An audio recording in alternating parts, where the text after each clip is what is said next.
Hey, welcome back. Today, we're gonna talk about compression. Yeah! So in case you didn't know, the basics of compression are that they make loud noises quieter and quiet noises louder, just so overall your signal can just be much more consistent than when you recorded it. But how exactly do you work one? Like, could these names be any more vague? Like, knee, attack, ratio? Like what, we're getting canceled again on Twitter or something? So while we're dancing, let's go ahead and see what all of these mean. So let's take a look on the top first. This is the gain reduction needle and shows you how much is being reduced at a certain time. Right now it's reducing 2 decibels, now 5, and now 7. This is essentially going to be your visual for all the other controls, and whenever you just want to see what your compressor is doing, you can always look here. And fun fact, if the needle isn't moving, then you're actually compressing nothing at all.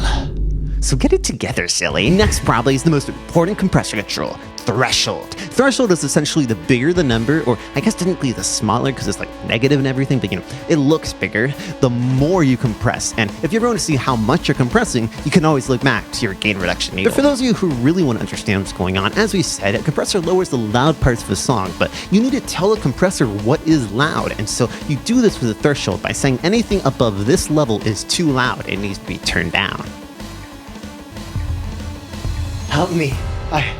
I can't stop dancing. I can't stop dancing. I'm trapped in this guy's basement and I can't stop dancing. I can't stop dancing. I can't stop. Thinking about the ratio. Once the sound comes above the threshold, the compressor needs to know how much to turn it down. And that's where the ratio comes in. For example, if we have a ratio of 2 to 1 and our signal is 10 decibels above the threshold, then that means that 5 decibels will be allowed to pass on through, but everything else will be reduced. But just keep in mind that the end signal is still 5 decibels above the threshold, as compression isn't saying that nothing's going to be above the threshold, as that's limiting, but instead just reducing the sound overall. A ratio of 10 to 1 would only let 1 decibel through for every 10 decibels above the threshold, as the higher the number, the closer it gets to limiting. So for our example, it would only let 1 decibel through. And lastly, there's the makeup gain. So since we've been reducing the loud parts of the signal, naturally the entire signal is just going to become quieter. And so the makeup gain is just there just to raise it back up. And that's literally it. It's just a gain knob so you can turn the song back up to how loud it was before. And this is also how the quiet parts of your song become louder. I don't even remember how I got here. I've been dancing for 5 weeks straight. My feet are numb, man. I can't feel my finger anymore.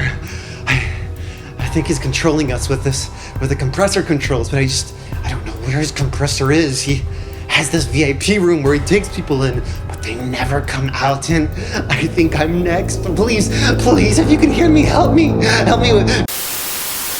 Hey, no, you, please, did I say stop dancing? Wait. It seems like we're having some technical difficulties, so let's get a little more specific and talk about attack and release. The attack determines how quick a compressor will respond when the sound gets above the threshold level. The lower the attack time, the more immediate the compressor will respond when the sound exceeds, but sometimes this can make a sound just lose punch or sound a little bit weird, and so you might raise the attack time so the compressor more gradually reaches a fully compressed state. The release is the same thing, but just for the end of a sound. When a sound gets below the threshold, how quickly will the compressor stop compressing? Will it be immediate, or will it be a gradual let go of the compression? There's not really a right or wrong way for either of them, so just listen to your attack and release and pick what you think sounds good. And lastly, there's knee. Well, some people might think this is just how smoothly a compressor transitions from uncompressed to compressed state, with 0 giving you a hard knee that compresses immediately, while 1 gives you a soft knee that actually begins compressing a little bit before the threshold, so it just more gradually reaches a compressed state. And also get confused between the knee and the attack, since they both sound like they're doing the same thing, until you realize that the knee is focusing on making gradual the loudest level, but the attack is focusing on making gradual the time. But what it actually does is controls how fast they dance. Faster, slower, faster, slower. Now dance at max speed for the rest of time. You know what? I'm feeling a little parched. You follow me into the VIP room.